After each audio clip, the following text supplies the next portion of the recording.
अपनी गाड़ी पर कैरल को बिठाकर और ड्रोन्स को तबाह करके वहाँ से पेरिस भाग जाती है। कैरल और एलेक्स दोनों बहुत अच्छे बेस्ट फ्रेंड्स हैं जो हमेशा एक दूसरे के साथ रहते हैं। कैरल अपनी प्यारी दोस्त से एक सीक्रेट छुपाती है कि वो 6 हफ्तों से प्रेग्नेंट है, जहाँ उसको अभी तक ये भी नहीं पता है कि वो उस बच्चे को रखे या फिर नहीं, क्योंकि उसको ये पता ही नहीं है कि इस बच्चे का बाप कौन है, जिस वजह से आगे चलकर उसे इस बच्चे का ध्यान अकेले ही रखना होगा। इसीलिए वो इस समय ज्यादातर परेशान ही रहने लगती है। कैरल जब अपने कॉन्ट्रैक्टर को डायमंड्स देने जाती है तो उससे वो बदतमीजी करने लगता है, जिस वजह से कैरल परेशान हो जाती है। अब हमको यहाँ पर ये पता चलता है कि कैरल अपनी इस घटिया लाइफ से और चोरी चकारी से तंग आ चुकी होती है, क्योंकि इसमें उसकी खुद की जान को भी बहुत खतरा है, लेकिन उसे अपनी मजबूरी के कारण ये काम करना पड़ता है। उसी रात को घर आकर कैरल एलेक्स को उसके साथ ये काम पूरी तरह से छोड़ने को बोलती है। इस बात पर एलेक्स भी उसके साथ ये काम हमेशा के लिए छोड़ देने के लिए मान जाती है, जिस पर ये दोनों लड़कियां रात को ये सोचते हुए सो जाती हैं कि इस काम को छोड़ने के बाद वो आगे जाकर क्या करेगी। और जब दोनों दोस्त इस काम को छोड़ने के लिए अपनी बॉस गॉड मदर को इस बारे में बताती हैं तो वो उनकी बातों को मानने से इनकार कर देती है और उन्हें कहती है कि तुम दोनों मेरी मर्जी के बगैर इस काम को नहीं छोड़ सकती हो, जिस कारण कैरल और एलेक्स की गॉड मदर से कहासुनी हो जाती है। दोनों को ये काम किसी भी हालत में छोड़ना था, इसलिए वो शहर से दूर जंगल में निकल जाती है, जहाँ घने जंगल के बीच एक तालाब के पास उन्होंने पहले ही अपने लिए एक घर बना रखा होता है। वहाँ जाकर दोनों छुप जाती हैं। बेसिकली ये उन दोनों का हाइडआउट है, जिसके बारे में गॉड मदर को नहीं मालूम था।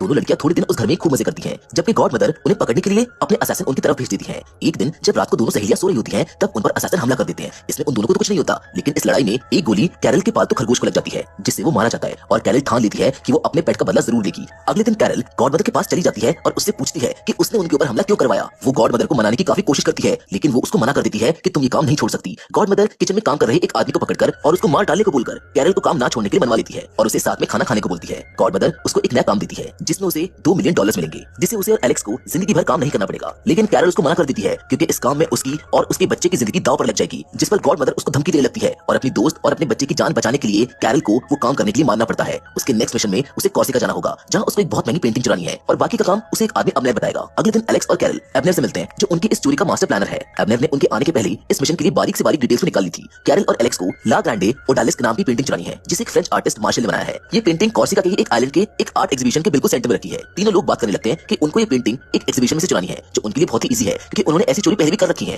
लेकिन उनको इसके लिए सबसे पहले उस जगह का एक मैप चाहिए होगा। वो लोग बात करते हैं कि उस जगह को जिस आर्किटेक्चर फर्म ने डिजाइन करा होगा उनके पास उस आर्ट सेंटर बिल्डिंग का ब्लूप्रिंट जरूर होगा, तो सबसे पहले हमें उस डेटा को चुराना होगा। एबनेर उनको वहां पर एक लोकल आदमी का नंबर देता है जो उनके लिए गन्स और उनकी गोलियों का इंतजाम कर देगा। लेकिन इन सबके साथ साथ उन्हें एक अच्छी ड्राइवर की भी जरूरत है। इस बात से एलेक्स थोड़ा उदास हो जाती है क्योंकि जब कैरल हमेशा मिशन कर रही होती है तब एलेक्स ही उसकी ड्राइवर होती है, पर कैरल ऐसा इसलिए कर रही है क्योंकि उसे एक प्रोफेशनल ड्राइवर चाहिए जो गाड़ी अच्छे से चला सके, क्योंकि अभी वो प्रेग्नेंट है और एलेक्स एक अच्छी ड्राइवर नहीं है और वो बहुत रफ ड्राइविंग करती है, जिससे उसके पेट में पल रहे बच्चे को चोट भी आ सकती है। इसीलिए अब अपने ड्राइवर को लेने के लिए दोनों लेडी वहां के लेमान ट्रैक पर पहुंच जाती है, जहां उन्हें सैम नाम का ड्राइवर मिलेगा। वैसे मैं आपकी जानकारी के लिए बता दूं कि लेमान ट्रैक दुनिया के टफेस्ट ट्रैक में से एक माना जाता है, जिसके बाद जब दोनों लेडी वहां पहुंचती है तो अपने ड्राइवर की ड्राइविंग को देखकर उनके तो होश ही उड़ जाते हैं। इसीलिए वो उसको एक कैफे में मिलने का प्लान करती है, लेकिन जब वो वहां पर आता है तो दोनों लेडी चौंक जाती है क्योंकि उनको लगता है कि सैम एक लड़का है, लेकिन वो एक लड़की है जो बहुत अच्छी ड्राइवर है और उन्हें सैम को टीम में मिलाने के लिए ज्यादा मनाना भी नहीं पड़ता क्योंकि उसे उसकी रेसिंग टीम से निकाल दिया गया है। अब तीनों लेडी साथ में मिलकर कॉर्सिका पहुंच जाती है।